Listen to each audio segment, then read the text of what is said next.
centennial Telangana Day formation.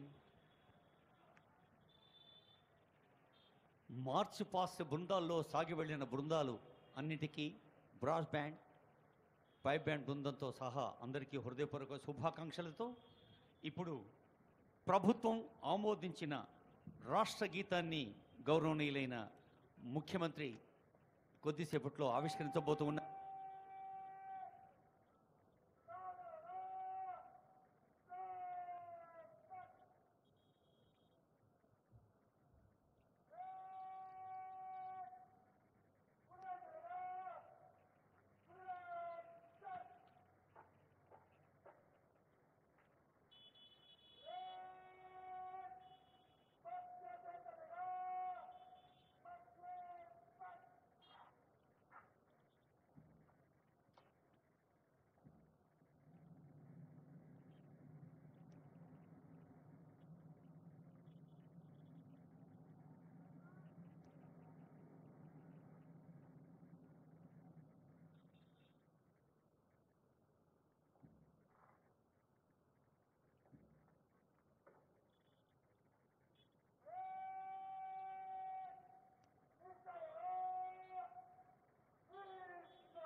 Now I request Honorable CM Garu to release Telangana state song and its official rendition.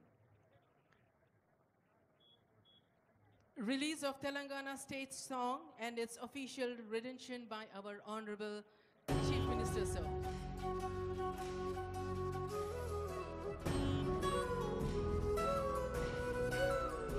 ఒక్కసారి తెరపైన కూడా చూడండి, ముఖ్యమంత్రి గారు, CS గారు, DGP గారు, ఇతర పెద్దలు కనిపిస్తూ.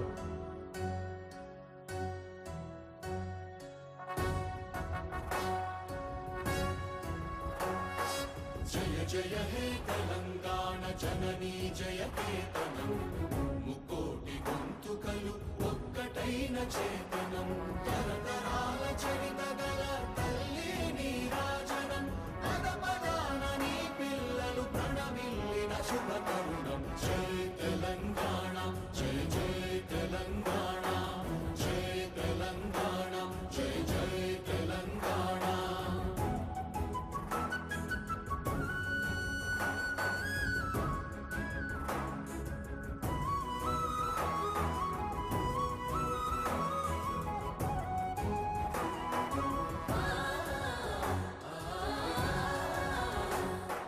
జానపద జనజీవన జావళీలు జాలువార కవి గాయక వైతాళిక కళల మంజీరాలు, జాతిని జాగృత పరచే గీతాల జనజాతర అనునిత్యము నీ గానం, అమ్మ నీవే మా ప్రాణం. జయ తెలంగాణ, జయ జయ తెలంగాణ, జయ తెలంగాణ, జయ జయ తెలంగాణ.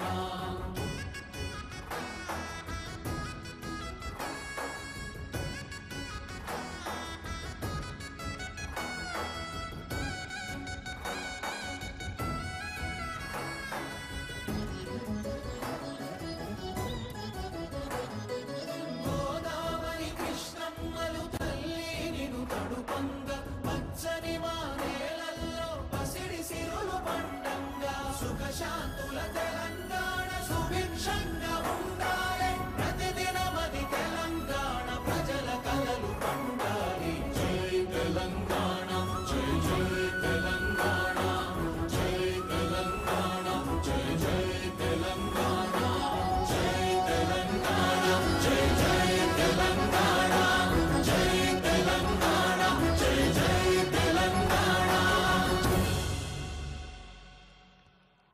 సుఖశాంతుల తెలంగాణ సుభిక్షంగా ఉండాలి. కొత్త ఉత్సాహంతో కొత్త దశాబ్దంలోకి అడుగుపెడుతున్న శుభవేళ ముఖ్యమంత్రి గారు ఆవిష్కరించిన ఈ తెలంగాణ జయగీతిక ఒక ఆనందహేళ.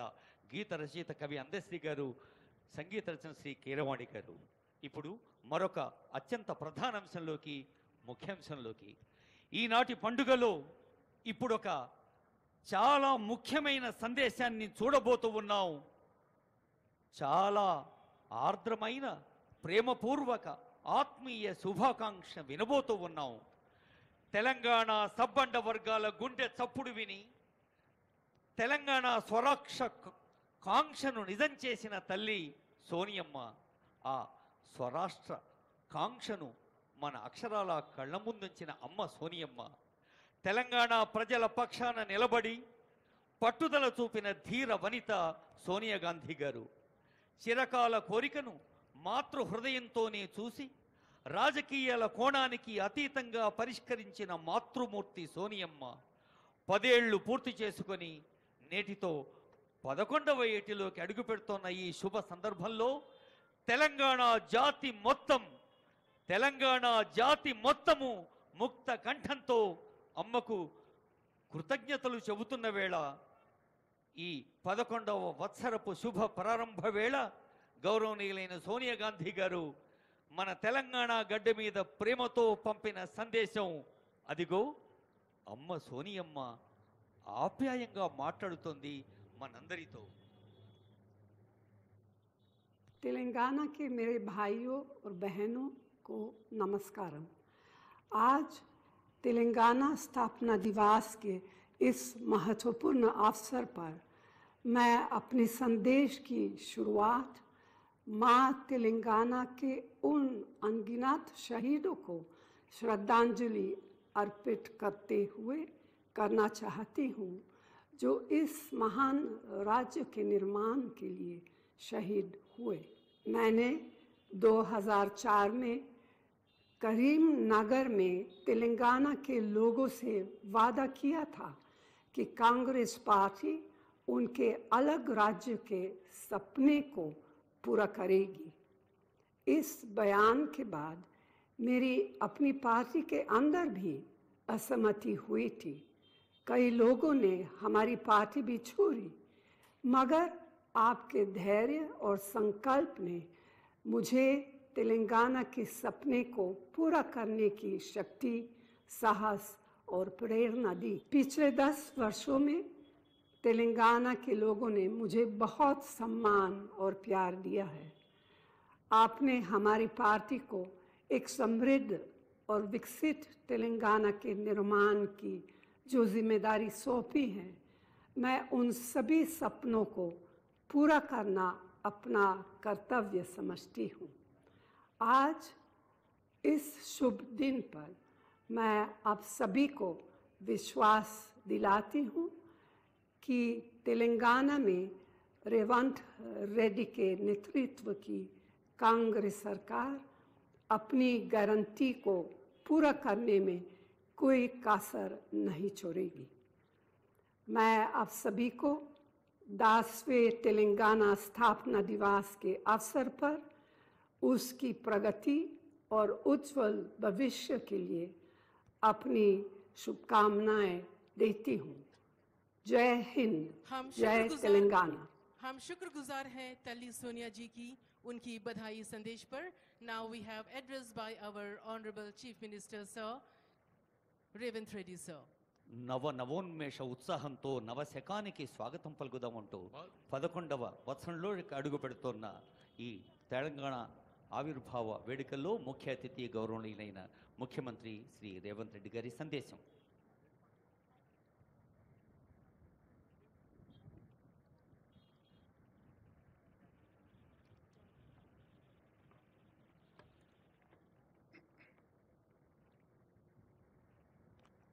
జై తెలంగాణ.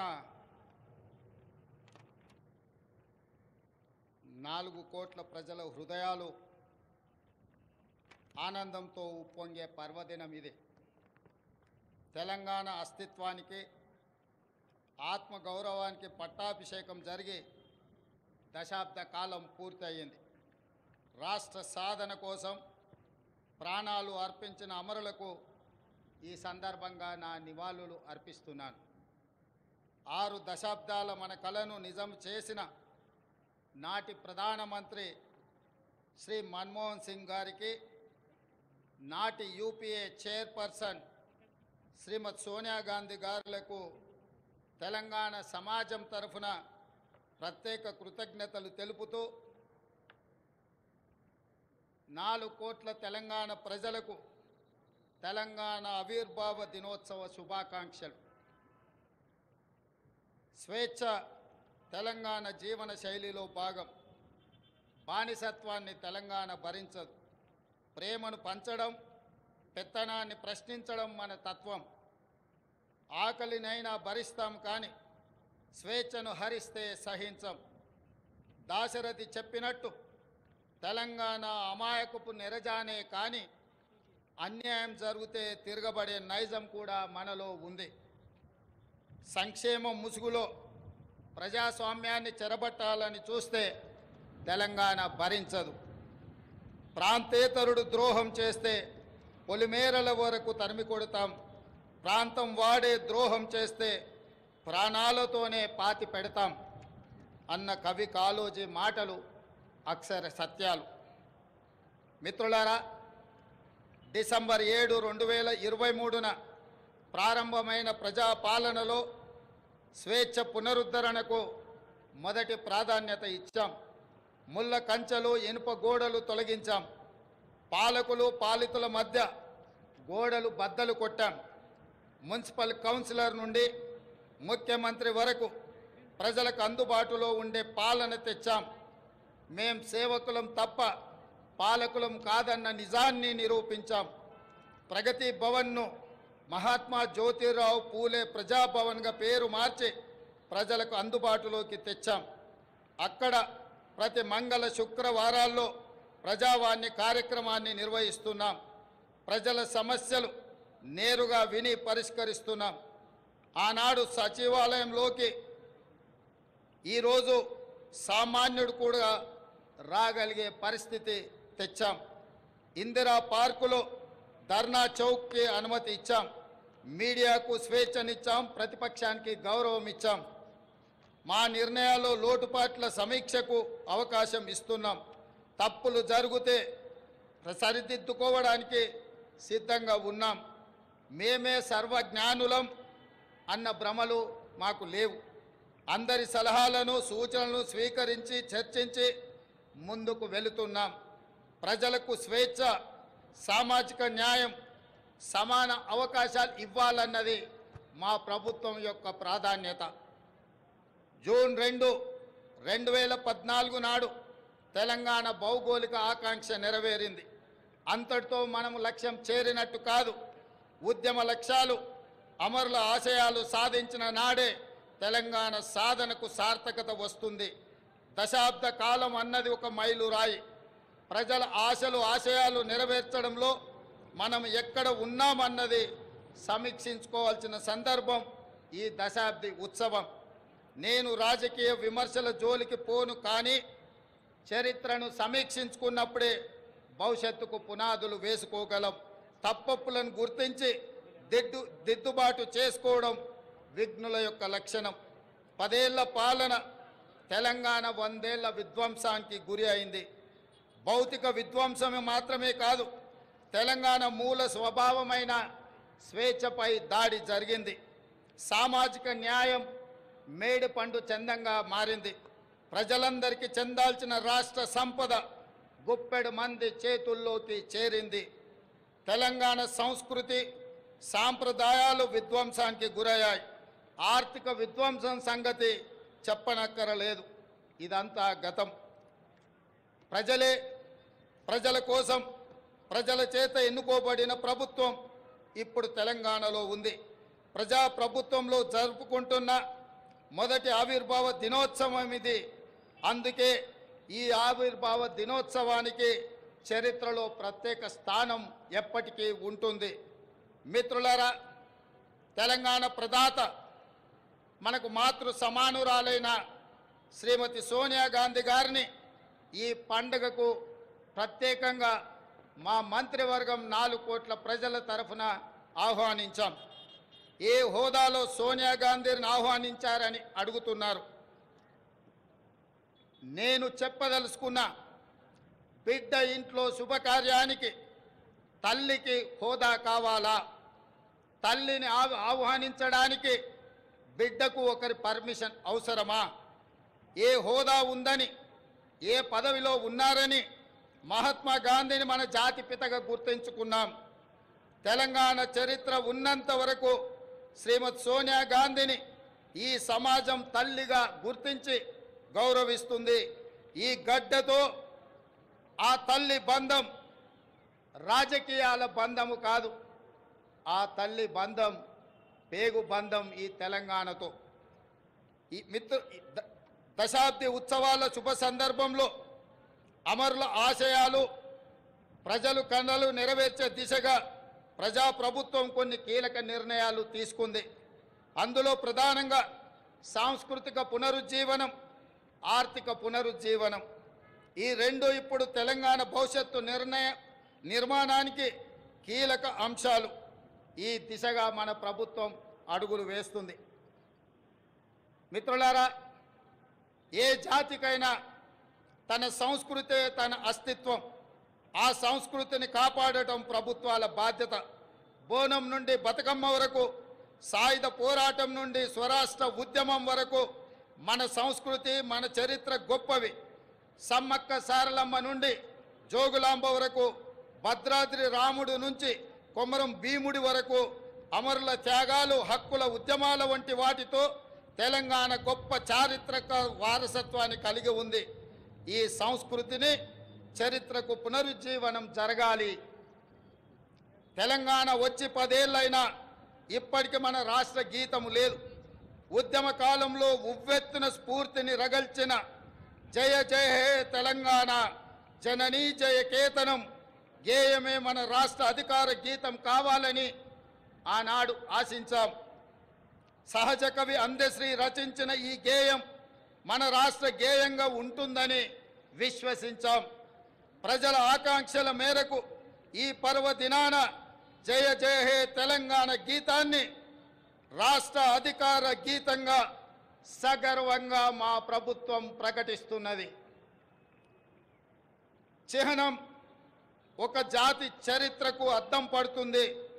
జాతి చరిత్ర మొత్తం నిక్షిప్తమై ఉండేది చిహ్నంలో మాత్రమే. తెలంగాణ అంటే ధిక్కారం, తెలంగాణ అంటే పోరాటం. రాష్ట్ర అధికారిక చిహ్నంలో అది ప్రతిబింబించాలి. ఆ దశగా ప్రజాప్రభుత్వం నూతన చిహ్నాన్ని రూపొందించే పనిలో ఉంది. వివిధ వర్గాల నుంచి వచ్చిన సూచనలు, సలహాలు పరిగణలోకి తీసుకొని రాష్ట్ర నూతన చిహ్నాన్ని రూపొందించే పనిలో ఉన్నాం. అదేవిధంగా మిత్రులారా, ఉద్యమ సమయంలో ప్రజలు టీజీ అనే ఇంగ్లీష్ అక్షరాలను తెలంగాణకు సంక్షిప్త అక్షరాలుగా నిర్ధారించారు. యువత తమ గుండెలపై టీజీ అని పచ్చబొట్లుగా పొడిపించుకున్నారు. వారి ఆకాంక్షల మేరకు టీఎస్ స్థానంలో టీజీని పునరుద్ధరిస్తూ ప్రభుత్వం నిర్ణయం తీసుకున్నది. జననీ జన్మభూమిస్య స్వర్గాదపి గరీయసి అంటే జన్మనిచ్చిన తల్లి, జన్మనిచ్చిన భూమి స్వర్గం కంటే గొప్పవని అర్థం. తెలంగాణ తల్లి 4 కోట్ల ప్రజల యొక్క ఆకాంక్ష ప్రతిరూపంగా ఉండాలి. ఆ తల్లిని చూస్తే మన కన్న తల్లి యాదిలోకి రావాలి. సగటు తెలంగాణ గ్రామీణ మహిళా రూపమే తెలంగాణ తల్లి ప్రతిరూపంగా ఉండాలి. తెలంగాణ తల్లి కష్టజీవి, కరుణామూర్తి. ఈ రూపురేఖలతో తెలంగాణ తల్లి రూపానికి పునరుజ్జీవనం జరగాలి. త్వరలో ప్రజల ఆకాంక్షలను ప్రతిబింబించేలా తెలంగాణ తల్లి రూపుదిద్దుకుంటుంది. త్వరలోనే తెలంగాణ రాష్ట్రానికి తెలంగాణ తల్లి యొక్క ప్రతిరూపాన్ని మేము అందించబోతున్నాం. ఈ నిర్ణయాలు ఎవరికి వ్యతిరేకం కాదు, ఒక జాతి ఆకాంక్షలకు ప్రతిరూపం మాత్రమే. అదేవిధంగా మిత్రులారా, తెలంగాణ రాష్ట్ర ఆర్థిక పునరుజ్జీవనం మేము అధికారం చేపట్టే నాటికి రాష్ట్ర ఆర్థిక వ్యవస్థ పూర్తిగా విధ్వంసమైంది.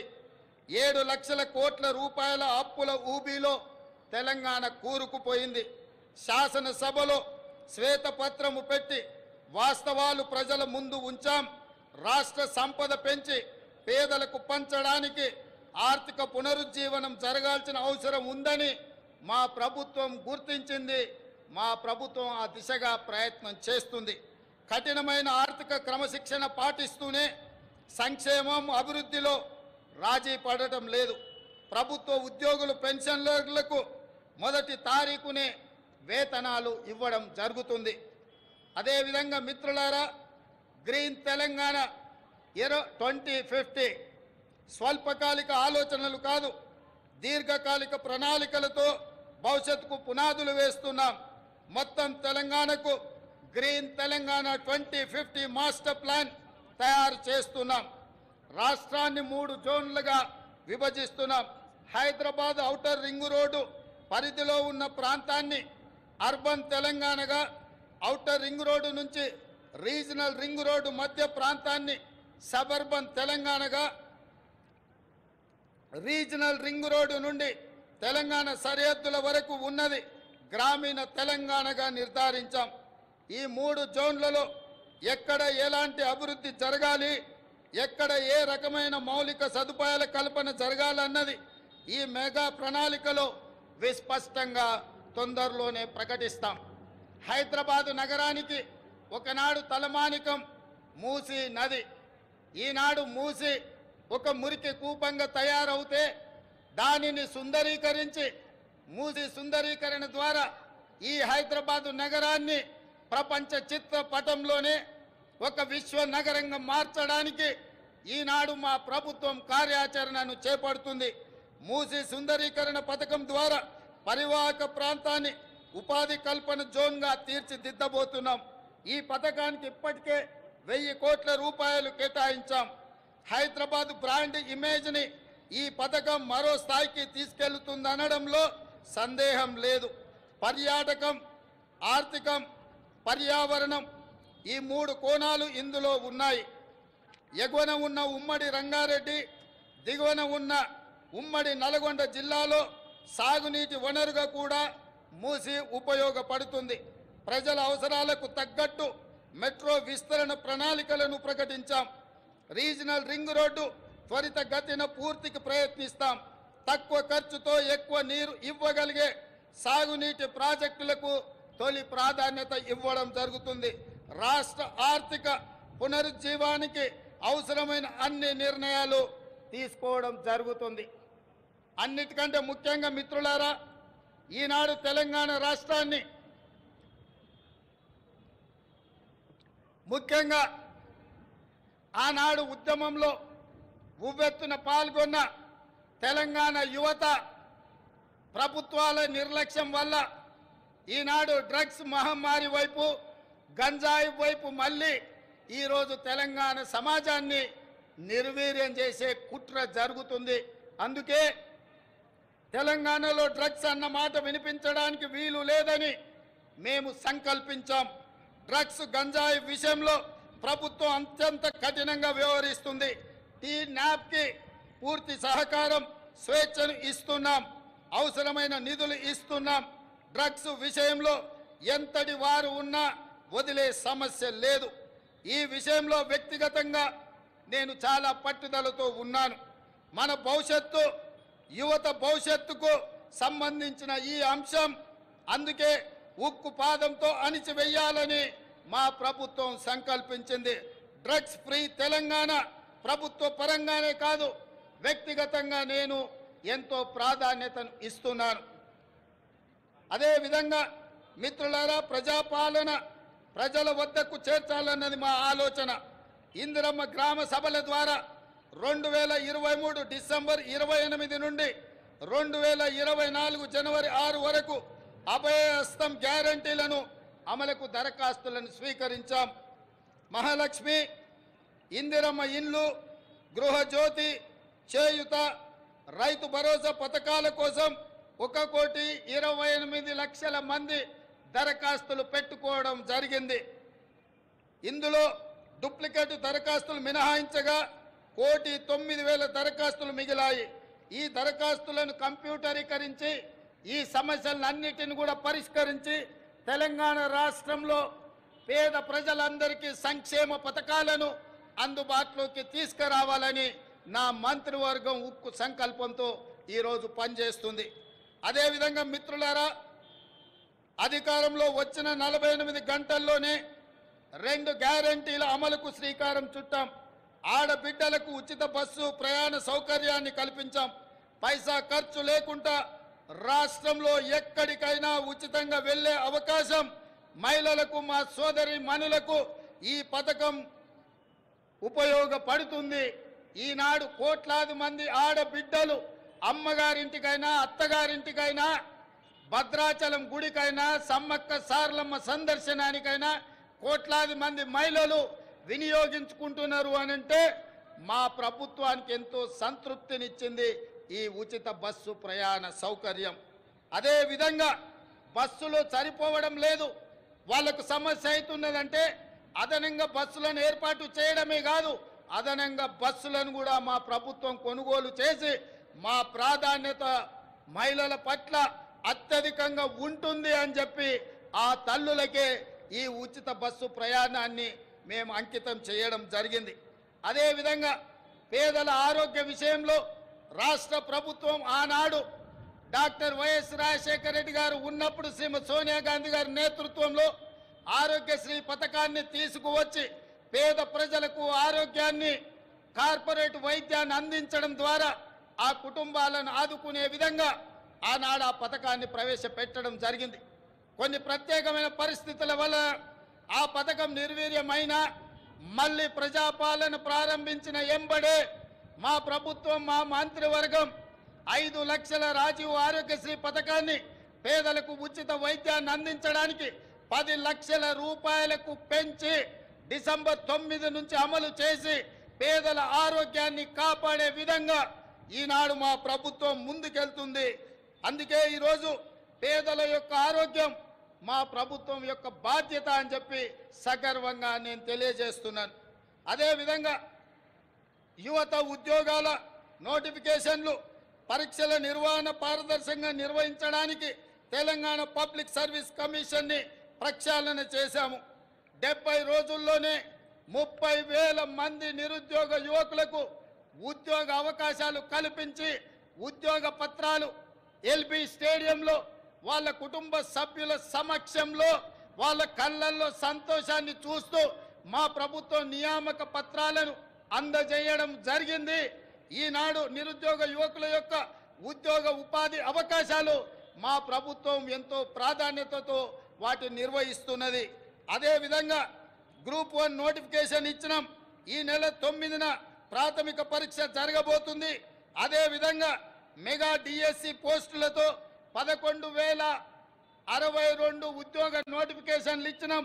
తొందరలోనే ఈ టీచర్ల నియామకాలను చేపట్టడం ద్వారా తండాలలో గూడాలలో మారుమూల పల్లెల్లో పేదలకు విద్యను అందుబాటులోకి తీసుకొచ్చి ప్రతి పేదవాడికి విద్యను అందించాలన్న లక్ష్యమే మా ప్రభుత్వం యొక్క లక్ష్యము. ఆ దిశగా మేము ప్రయాణం చేస్తున్నాం. అదేవిధంగా వయో పరిమితిని కూడా 44 సంవత్సరాల నుంచి 46 సంవత్సరాలకు పెంచి ఈ ఖాళీలను భర్తీ చేసే నిర్ణయం మా ప్రభుత్వం తీసుకున్నది. మిత్రులారా, రాష్ట్రంలో లక్షల మంది ప్రజల సొంత ఇళ్ల కోసం ఎదురు చూస్తున్నారు. వారి కలలు నెరవేర్చేందుకు భద్రాద్రి రాముడు సాక్షిగా ఇందిరమ్మ ఇళ్ల పథకాన్ని ప్రారంభించాం. పేదల కోసం ఈ ఏడాది 4,50,000 ఇండ్లను మంజూరు చేయడమే కాదు 22,500 కోట్ల రూపాయలు నిధులు కేటాయించడం ద్వారా ప్రతి శాసనసభ నియోజకవర్గంలో 3,500 ఇళ్లు పేదవాళ్లకు నిర్మించి పేదవాడి సొంత ఇంటి కలను చిరకాల స్వప్నాన్ని మా ప్రభుత్వం పూర్తి చేయాలని దృఢ సంకల్పంతో ముందుకు వెళ్ళడం జరుగుతుంది. అదేవిధంగా విద్యారంగ ప్రక్షాళన తెలంగాణ ఎడ్యుకేషన్ హబ్గా తీర్చిదిద్దాలని సంకల్పించాం. అందుకే ప్రతి మండల కేంద్రంలో అంతర్జాతీయ మోడల్ స్కూళ్లను నిర్మించడం మా బాధ్యతగా భావించి ఆ ప్రయత్నాన్ని ముందుకు తీసుకెళ్తున్నాం. అదేవిధంగా స్కిల్ యూనివర్సిటీలను ఎంతోమందిని విద్యార్థులు పట్టాలు తీసుకుంటున్నారు, కానీ వాళ్ళకి స్కిల్ డెవలప్మెంట్ విషయంలో సరైన శిక్షణ లేకపోవడం వల్ల ఉద్యోగ ఉపాధి అవకాశాలలో కొన్ని ఇబ్బందులు ఎదుర్కొంటున్నారు. దానికోసమే తెలంగాణ యువతకు స్కిల్ యూనివర్సిటీలను ఏర్పాటు చేయడమే కాకుండా రాష్ట్రంలో దీనికి సంబంధించి అధికారుల బృందం ఇప్పటికే ఢిల్లీ, ఒడిశా, గుజరాత్ రాష్ట్రాల్లో పర్యటించి అధ్యయనం చేసింది. అదేవిధంగా అమ్మ ఆదర్శ పాఠశాల కింద 26,825 పాఠశాలలో మౌలిక సదుపాయాల కల్పన, బాలికల కోసం ప్రత్యేక టాయిలెట్ల నిర్మాణం, మంచినీరు, విద్యుత్ సదుపాయం కల్పిస్తున్నాం. దీనికోసం 1135 కోట్ల రూపాయలు కేటాయించాం. ఇదే కాకుండా స్కిల్ డెవలప్మెంట్ విషయంలో రాష్ట్రంలో 65 ఐటీఐలు ఉంటే ఈ 65 ఐటీఐలను టాటా సంస్థతో ఒప్పందం చేసుకొని వాటిని అభివృద్ధి చేసి వాళ్లకు శిక్షణ ఇచ్చి ఉద్యోగ ఉపాధి అవకాశాలు కల్పించే విధంగా టాటా సంస్థతో మా ప్రభుత్వం ఒప్పందం చేసుకొని నిరుద్యోగ యువకులకు ఉద్యోగ ఉపాధి అవకాశాలు కల్పించాలని ఈనాడు మా ప్రభుత్వము కృత నిశ్చయంతో ఉన్నది. అదే విధంగా మిత్రులారా, తెలంగాణ సమాజం అంటేనే వ్యవసాయం. మన సంస్కృతి, మన సాంప్రదాయం అంటే వ్యవసాయం. ఈ వ్యవసాయానికి రైతును రాజును చేయడమే మా సంకల్పం. అందుకోసమే మా ప్రభుత్వం రైతు బాగుంటే రాష్ట్రం పచ్చగా ఉంటుందని విశ్వసించే ప్రభుత్వం. గతంలో రైతుకు ఉచిత విద్యుత్ రుణమాఫీ చేసిన చరిత్ర కాంగ్రెస్ పార్టీది, మా ప్రభుత్వానిది. ఈ ట్రాక్ రికార్డును ప్రజాప్రభుత్వం కొనసాగిస్తుంది. రైతుకు ఆర్థిక సాయం పథకంలో భాగంగా 69 లక్షల మందికి చెప్పిన మాట ప్రకారం 7,500 కోట్ల రూపాయలు వారి ఖాతాలో జమ చేసి ప్రతి రైతుకు రైతు భరోసా పథకంలో నిధులను విడుదల చేయడం జరిగింది. అదేవిధంగా ఇటీవల కాలంలో అకాల వర్షాలతో పంట నష్టం జరిగితే ప్రతి ఎకరాకు 10,000 రూపాయల నష్ట పరిహారం ఇవ్వడం జరిగింది. ధాన్య సేకరణ విషయంలో కూడా ఈరోజు 7,245 ధాన్య సేకరణ కేంద్రాలను ఏర్పాటు చేసి తండాలలో, గూడాలలో, మారుమూల పల్లెల్లో రైతులు పండించిన పంటను అక్కడే ధాన్య సేకరణ కేంద్రాలను ఏర్పాటు చేసి ఆ ధాన్యాన్ని సేకరించి తుట్టి తాలు తరుగు పేరు మీద తుట్టి తీయకుండా ప్రభుత్వం కఠినమైన చర్యలు తీసుకుంది. అకాల వర్షాలతో తడిసిన ధాన్యాన్ని కూడా కనీసం మద్దతు ధర ఇచ్చి కొనుగోలు చేసి రైతులను ఆదుకొని రైతులను కాపాడాలని, రైతులని రాజులుగా చెయ్యాలని మా ప్రభుత్వం దృఢ సంకల్పంతో పనిచేస్తుంది. ఇదే కాదు, ధరణి విషయంలో కూడా చాలా సమస్యలు, లక్షలాది సమస్యలు మా దృష్టికి వచ్చినాయి. వాటిని పరిష్కరించడానికి ధరణి విషయంలో కూడా ఒక కమిటీని ఏర్పాటు చేసి ప్రతి సమస్యను పరిష్కరించి ధరణిలో జరిగిన లోపాలను సరిదిద్ది ప్రతి రైతుకు, ప్రతి వాడికి మేలు జరిగే విధంగా ధరణి ప్రక్షాళన కార్యక్రమాన్ని మా ప్రభుత్వం తీసుకొని ముందుకు వెళ్తుంది. అదేవిధంగా మిత్రులారా, రాష్ట్రంలో విద్యుత్ సరఫరా నిరంతరాయంగా 24 గంటలు అందిస్తున్నామని చెప్పడానికి నేను గర్వపడుతున్నాను. రాష్ట్ర చరిత్రలో ఎన్నడూ లేని విధంగా ఈ ఏడాది మార్చి 6న అత్యధికంగా 298 మిలియన్ యూనిట్ల విద్యుత్ సరఫరా చేసి రాష్ట్రం ఏర్పడిన తర్వాత అత్యధికంగా రికార్డును సృష్టించాం. నిరంతరాయంగా విద్యుత్తుని సరఫరా చేశాం.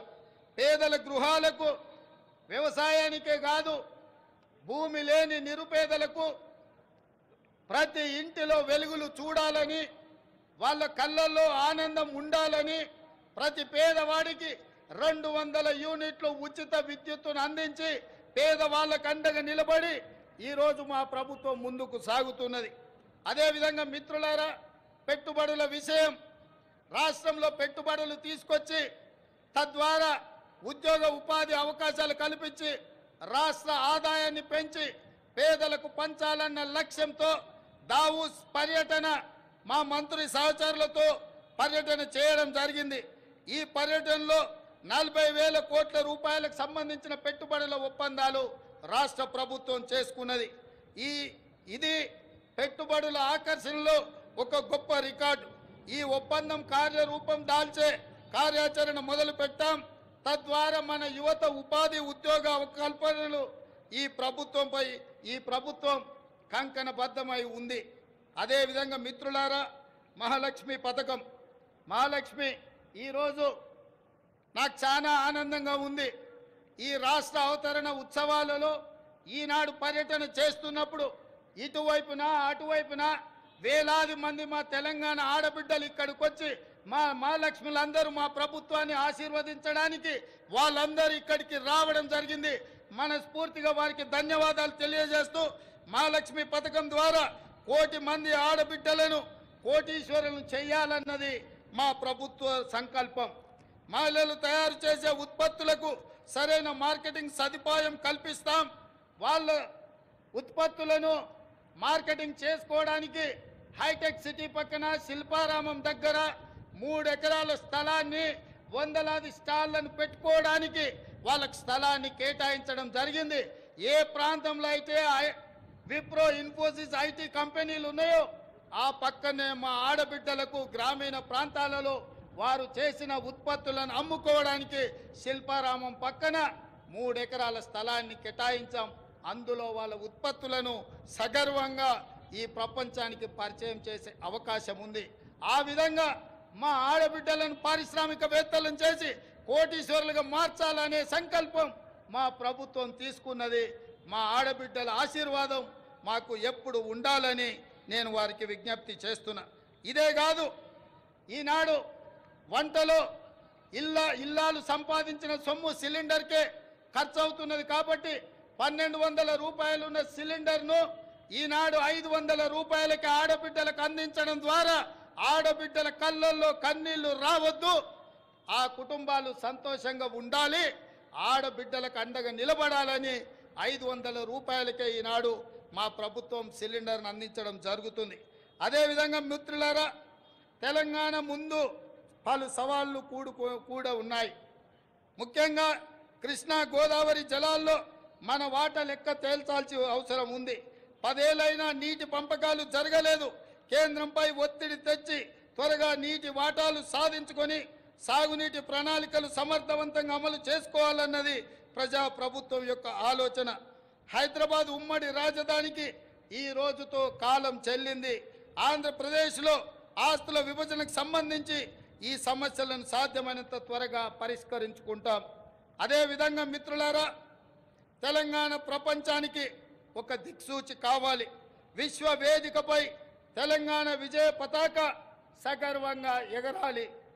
పల్లె కన్నీరు పెడుతుందో అని ఒకనాడు ఆవేదనతో పాడిన తెలంగాణ పల్లెలు ఇకపై పచ్చని పైరులతో, పాడి పంటలతో, రైతుల ముఖాలలో చిరునవ్వులతో వెలగాలి. ఒకనాడు పొట్ట చేత పట్టుకొని పట్నంకు వచ్చిన యువత రేపటి నాటి ప్రపంచానికి మన సత్తా చాటే శక్తిగా మారాలి. తెలంగాణ ఇతర రాష్ట్రాలతో కాదు, ప్రపంచంతో పోటీ పడుతుందని నిరూపించాలి. మనకు శక్తి ఉంది, మనకు సత్తా ఉంది, తెలివి ఉంది, తెగింపు ఉంది, తాగాల చరిత్ర ఉంది. ఏం తక్కువ తెలంగాణకు?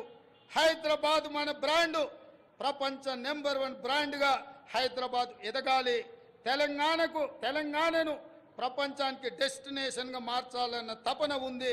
దీనికి 4 కోట్ల ప్రజల ఆశీస్సులతో పాటు రాజకీయ, పరిపాలన, పత్రిక, న్యాయ, సామాజిక వ్యవస్థల సహకారం కావాలి. ఆ దిశగా ప్రతి ఒక్కరూ ప్రతి క్షణం ఆలోచన చెయ్యాలి. ప్రజాప్రభుత్వానికి మీ సంపూర్ణ సహకారం అందించాలని కోరుతూ ఈ సందర్భంగా ఈ వేదిక మీద నుంచి అధికారిక చరిత్ర పుటలలో ఒక గొప్ప సన్నివేశాన్ని, ఒక గొప్ప నిర్ణయాన్ని ఆనాడు లోక్సభలో ఆమోదింపజేసుకొని ఈనాడు తెలంగాణ రాష్ట్రం ఏర్పడ్డది అనంటే అందులో మొట్టమొదటి త్యాగం, సాహసం శ్రీమతి సోనియా గాంధీ గారు యూపీఏ చైర్పర్సన్గా ఉక్కు సంకల్పంతో ఈ తెలంగాణ రాష్ట్ర ప్రక్రియను వారు ముందుకు తీసుకెళ్లారు. రెండవ బాధ్యత బాబు జగజీవన్ రామ్ గారి సుపుత్రిక శ్రీమతి మీరా కుమారి గారు లోక్సభ స్పీకర్గా, మహిళగా, ఒక కన్న తల్లిగా పిల్లలను కోల్పోతే ఆవేదన ఎట్లుంటుందో తెలిసిన అమ్మగా మీరా కుమారి గారు సంపూర్ణమైన సహకారాన్ని అందించి ఆనాడు తెలంగాణ బిల్లును లోక్సభలో ఆమోదించడంలో అత్యంత క్రియాశీలక బాధ్యత వారు పోషించారు. వీరే కాదు, ఆనాటి భారతీయ జనతా పార్టీ నాయకురాలు, ప్రతిపక్ష నాయకురాలుగా శ్రీమతి సుష్మా స్వరాజ్ గారు ఆనాడు లోక్సభలో ప్రతిపక్ష నాయకురాలుగా సంపూర్ణంగా సహకరించి తెలంగాణ బిల్లును ఆమోదింపజేసుకొని రాష్ట్ర ఏర్పాటు ప్రక్రియలో వారు కూడా సంపూర్ణమైన సహకారాన్ని అందించరు. ఈ వేదిక మీద అందుకే తెలంగాణ నలుమూలల నుంచి తరలి వచ్చిన వేలాది మంది మా ఆడబిడ్డల సాక్షిగా శ్రీమతి సోనియా గాంధీ గారికి, మీరా కుమారి గారికి, సుష్మా స్వరాజ్ గారికి తెలంగాణ 4 కోట్ల ప్రజల తరఫున వారికి కృతజ్ఞతలు తెలియజేస్తున్న ఈ తెలంగాణ చరిత్ర పుటలలో మీ త్యాగాలు, మీ గొప్ప నిర్ణయం ఎప్పటికీ ఉంటుందని భావిస్తూ మీ అందరి దగ్గర సెలవు తీసుకుంటున్నా. జై తెలంగాణ, జై జై తెలంగాణ. ధన్యవాదాలు మిత్రులారా.